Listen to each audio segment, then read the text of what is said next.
Hello, welcome to News Now on TV360. I am Fidelia Aguncha. The Nigerian army recorded significant progress in its fight against terrorist sect Boko Haram. The army on Monday announced about 26 insurgents have surrendered to its troops at the Dambuwa General Area, southern Borno. They also submitted their weapons to the troops. The surrendered terrorists were paraded by the theater commander, Major General Rogers Nicholas, at a press briefing on Monday. He assured that the former insurgents will be properly rehabilitated by the Nigerian government before being released back to the society. The news was, however, soured by earlier reports suggesting 2 people were killed in an attack by the insurgents in Alau Kufa village, some 12 kilometers from the Borno state capital, Maiduguri. Meanwhile, Nigeria and Cameroon have stepped up efforts to completely eradicate Boko Haram terrorists. Major General Rogers Nicholas over the weekend inducted Cameroonian forces to join Nigerian troops at the forefront of the operations in the northeast. The troops who were inducted in Gwoza will join in the ongoing counter-terrorism and counter-insurgency operations in the northeastern Nigeria and the borders between Nigeria and Cameroon. The theater commander charged the newly inducted troops to exhibit discipline and professionalism in the discharge of their assigned tasks and duties. The Nigerian military has rescued 30,000 people, mainly women and children, from Boko Haram captivity. This was disclosed by the Minister of Defense, Mansur Dan Ali, at a town hall meeting in Maiduguri, capital of Borno State. The minister is in Borno as part of a government delegation headed by Minister of Information and Culture Lai Mohammed to assess the security situation in the state. In his own address, Mohammed assured that government was still committed to the rescue of the remaining Chibok schoolgirls still under Boko Haram captivity.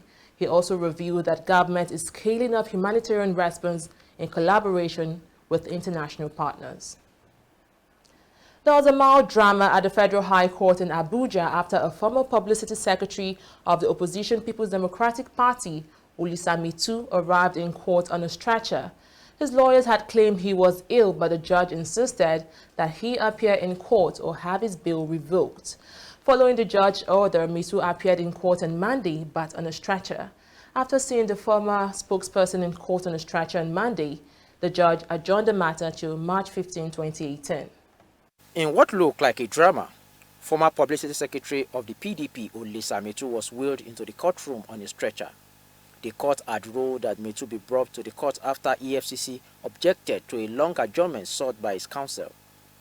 After seeing Metu's condition, Justice Abang wasted no time in adjourning the case to March 14 to enable the embattled PDP chieftain to treat himself. I'm sure you recall on the last adjourned date there was a specific order that the matter must certainly go on today, in spite of the fact that we had forwarded a medical report as to his indisposition. And as far as we are concerned, an order of court must be obeyed. So what we did essentially was to compel an obedience of that order, and that entailed Mr. Metu, Chief Metu himself, insisting on his discharge. And when the hospital authorities refused, he had to enter into an undertaking that he was being discharged at his own peril. We did all that in order to convince his lordship that nobody was playing any pranks, that he was genuinely ill. And as you also recall, we had pleaded for release of his passport to enable him to undertake the surgery, the much required surgery. That problem is persistent, it hasn't gone away. And that is a reoccurrence that we are seeing now. Perhaps if he had gone on to have a surgery, that would have brought about a complete termination of the illness, but it is there. And our prayer is that come the next adjourned date, at least the doctors would have ascertained exactly what remedies can be applied. And then if it's fine, it will be all right. We made an offer to the EFCC today. We requested them to agree on a doctor of their choice, a consultant of their choice, to examine him and then write an independent report that we are willing to pay. And we did all that to convince them that the man is not feeling well. He should at least be alive to stand his trial. The state will gain nothing if he drops dead. As at the date we opposed the application, based on the medical report that they submitted to the court, the way and manner that report was submitted to the court did not lend credence to me as a prosecutor that it was real. The due process was not followed. That explained why we objected to the medical report, and the court agreed with us. Now, today, a different scenario has played out in that, as we all saw, the man really looks down. And as human beings and as mere mortals, I mean, seeing with my eyes what I saw, I couldn't have played God, because all of us are liable to falling ill as human beings. So that explained why we could not oppose the application. Let him go and treat himself. Yeah, we wish him well. Metu was quickly carried into the waiting ambulance of the National Hospital Abuja, where he is receiving treatment. Sunji Oye, TV360, Abuja. There has been a major outbreak of diarrhea reported in Kaduna State, with 2 deaths recorded so far. The disease control officer at the affected Jama local government area, Abdul Mumini Bala, also disclosed that 82 other children have been hospitalized. The outbreak has also reportedly spread in Kafanchan and other neighboring villages. Bala explained that the health department of the council had already created awareness on the disease and would undertake water treatment in affected areas to curb its spread. The U.S. Agency for International Development, USAID, announced an additional $89 million in hard development assistance to Nigeria. This will enable it continue its support to goals outlined in a Development Objectives Assistance Agreement between the U.S. and the Nigerian government signed in 2015. Nearly half of the new funding will support HIV/AIDS control through the President's Emergency Plan for AIDS Relief, PEPFAR.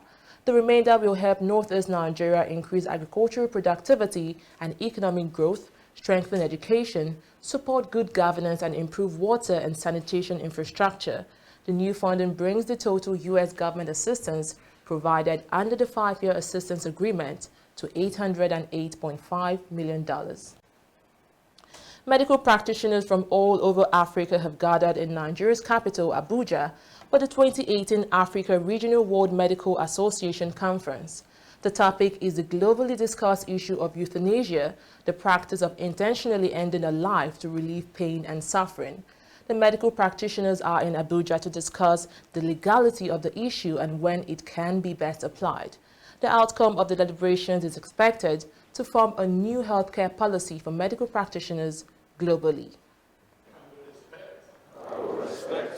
It is the Africa Regional Meeting of World Medical Association. Gathered in this hall are heads of medical bodies from African nations who have come to deliberate on a very sensitive topic, defining the boundaries between palliative care and physician-assisted suicide. The medical experts on the continent discussing whether it is right for doctors to help patients whose case they consider hopeless die instead of being in pain.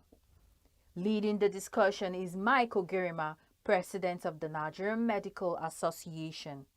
And 2 questions I pose to my students always is that when you consider life worthless, what are those criteria you put together and say this life is worthless? And if you can answer that in the affirmative, I'll go on to ask, do you have the right to terminate somebody's life? Beginning and end-of-life issues are such issues which are very difficult. We have had discussions about end-of-life questions, and I must say many of them were very much in consensus. We have reached consensus over the past 2 decades about palliative care, about pain treatment, about giving comfort to dying patients. Indeed, we have to be part of the African voice on this issue of end-of-life issues. The questions that have been raised and by various speakers since this morning are the same issues we are battling in Kenya. There are very many questions. How do we deal with some of these issues? So Kenya has a policy on palliative care, But on the question of euthanasia, on physician-assisted suicide, we are still exploring that. The issues that we are discussing now are the issues that we are grappling with at home. And we are in the process of reviewing the way we deal with end-of-life issues. Like most other African countries, our health services may not be up to the scratch that we want them to be. The value of palliative care for relief of pain and suffering for patients who are terminally ill and stresses, that pain itself cannot be viewed as a persuasive enough reason to resort to extreme measures to end one's life. Nigeria's Minister of Health, Isaac Adewale, also addressed the medical practitioners, but on a different subject, medical tourism. He says Nigeria is suffering from a shortage of manpower in its health sector, admitting that the issue is affecting the country negatively. We are aware of the exodus of health professionals, and we are working hard to reverse this trend and stem brain drain in the health sector. The welfare of all health workers is important to us. A recent report by the National Health Service of the United Kingdom says over 5,000 Nigerian doctors are currently working in the United Kingdom's health sector. A lot more are thought to be working in the United States of America and elsewhere across the world. A significant number of African medical professionals have sought professional fulfillment outside Africa, and many more are on the verge of towing the same path. With your guidance and participations, our respective nations must act to reverse the trend. The issue of euthanasia has been a legal battle in most countries around the world. So far, no African country has legalized the process. In 2016, the South Africa's Supreme Court overturned a ruling by a lower court granting a terminally ill patient the right to die. It is expected that the decision taken here will form a bedrock for future consideration on the application of euthanasia on the continent. Lagos State Governor Akinwumi Ambode has sworn in 5 new commissioners to serve at the State Executive Council. The newly appointed cabinet members were sworn in at a brief ceremony held at the Lagos State Executive Council chambers in Alausa, Ikeja. Governor Ambode said the new cabinet members were appointed based on their track record, expertise and experience, and as such, they must immediately settle down in office and inject new ideas to reinvigorate and re-energize government machinery to the overall benefit of the people. Acting Chairman of the Economic and Financial Crimes Commission, Ibrahim Magu, has briefed lawmakers on the effort made so far in the recovery of looted funds. Magu appeared at a budget defense session convened by the House of Representatives Committee on Financial Crimes on Monday at the National Assembly in Abuja. He briefed the lawmakers on the performance of the 2017 budget of the Anti-Graft Agency as well as its budget for 2018. On funds retrieved by the EFCC in 2017, Magu said total asset recoveries amount to more than 473 billion naira, $98 million, 294,000 pounds, among others. Lagos last weekend paid host to the second edition of Innovation Challenge organized by the Nigeria Institution of Mechanical Engineers. The theme of this year's edition is aimed at encouraging young engineers to develop various machineries that reduces time wasted in farming, transportation, power and automation. Some of the speakers include the chairman, Nigeria Institute of Mechanical Engineers, and the Dean Faculty of Engineering, University of Lagos. Actually, some of the challenges that we discovered with students is that they don't have the practical experience to go with the theory they have been taught in the tertiary institutions. So we started the Innovation Challenge just to be able to know the areas wherein we need to come in. And having done the first quarter of the program, we discovered that we need to give them extra training, which we organize for them. You know, we have to teach them the practical trainings, how to get their designs done properly in such a way that the products they are going to develop is marketable. And also, we were able to discover that some of the students, you know, they can do manual fabrication, but we wanted them to be able to do a lot better than that. And we're able to have rice sieve we're able to have okelemeka, we're able to have gari siva, we're able to have gari dryer, cassava dryers, and a lot of things, coming up from the student, innovations coming from them, and wherein they were able to also fabricate them. And we created like a mentorship and an internship program from the Innovation Challenge also. We're able to put them in industries wherein they're able to learn those areas wherein they're lacking. Those were some of the things that we did. And even the mentors that we gave them, were also able to train them properly and guide them properly in ensuring that they're able to manufacture some of the products, the ideas that they have, put them in visuals, and also practicalize them. Last year, while we were doing the Innovation Challenge, we discovered that we needed to look at the curriculum of the schools, because we identified the gap in the curriculum, and we're able to work with the Academy of Engineering, to solve some of the problems in the area of the curriculum of the tertiary institutions. And we started with Unilag, which we have been able to come up with curriculum that we include entrepreneurship and then the practical experience of the students. So those were some of the things that we're able to do. Also last year, we're able to partner with Toyota to be able to give automobile equipment to the schools, for learning. You would discover that they come out from school, they don't know the difference between seeing a gearbox,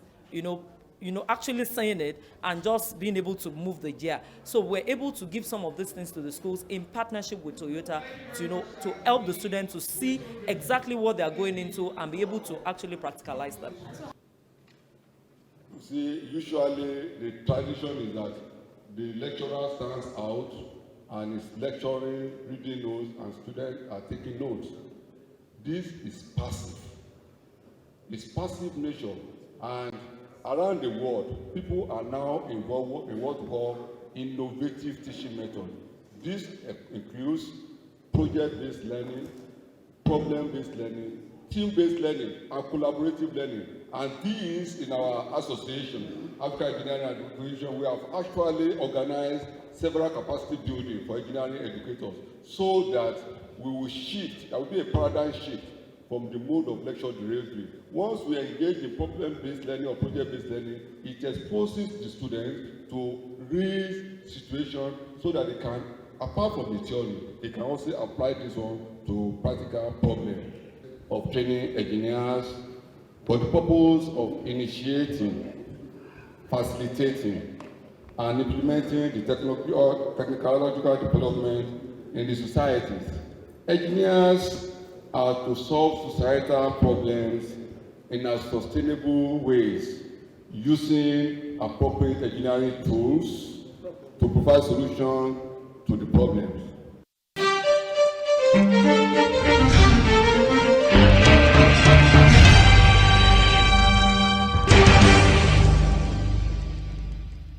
Corruption not in my country. Cut. All right. What's your name again? Kemi? Yes, sir. Good. Are you ready for us for next week? Yes, sir. Next. No, sir. No. What? Look, what we need here is one who can speak fluent English. Give her a chance. I need a angel to hold me. Hold me, my beautiful angel. Cut! It is Angel, not Angel. Please, I'm done with you. Excuse us. Kemi was far better. It's not about our rendition. It's not about our performance here. By the time she and her friends join us in our hotel rooms, you will know how far. Can I have her phone? She has a robust profile. Real robust profile. I do not undercut professional ethics. It is an act of corruption. Not in my country. Corruption not in my country. Stop corruption now.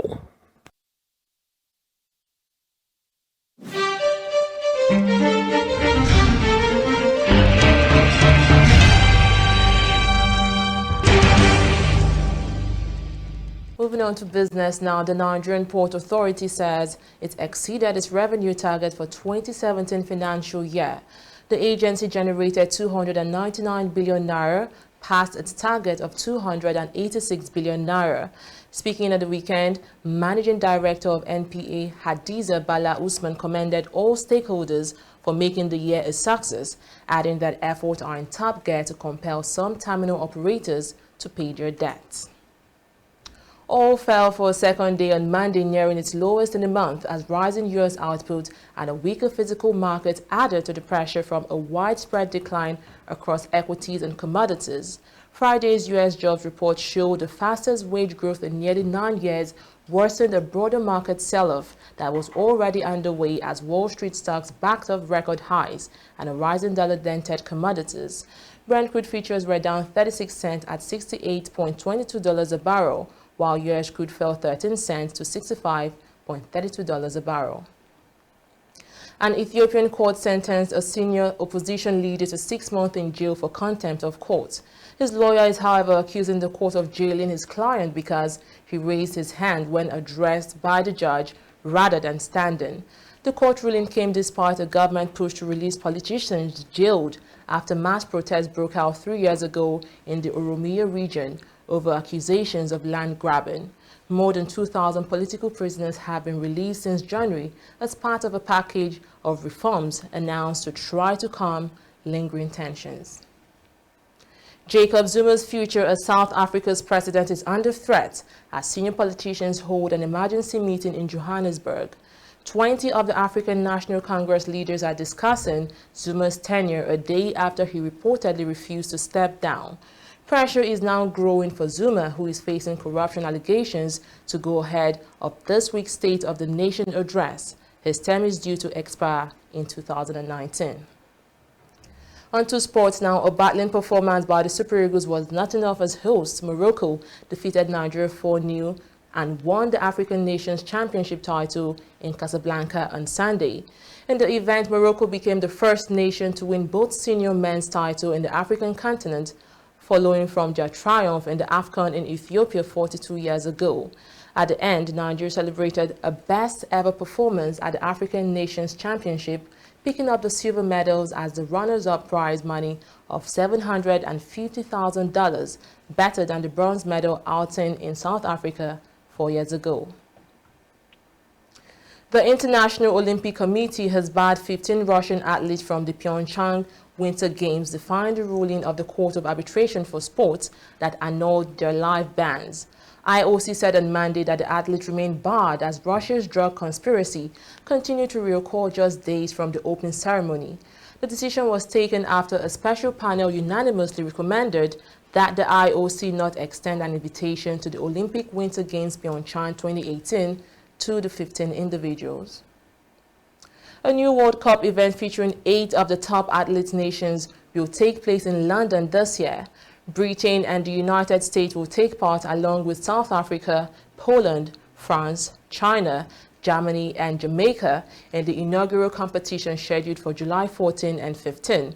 1 male and 1 female athlete from every nation will be selected for each track and field event, with the total prize pot set at $2 million over 2 evening sessions at London Stadium. Well, that's it on News Now. Thanks for watching. I am Fidelia Aguncha.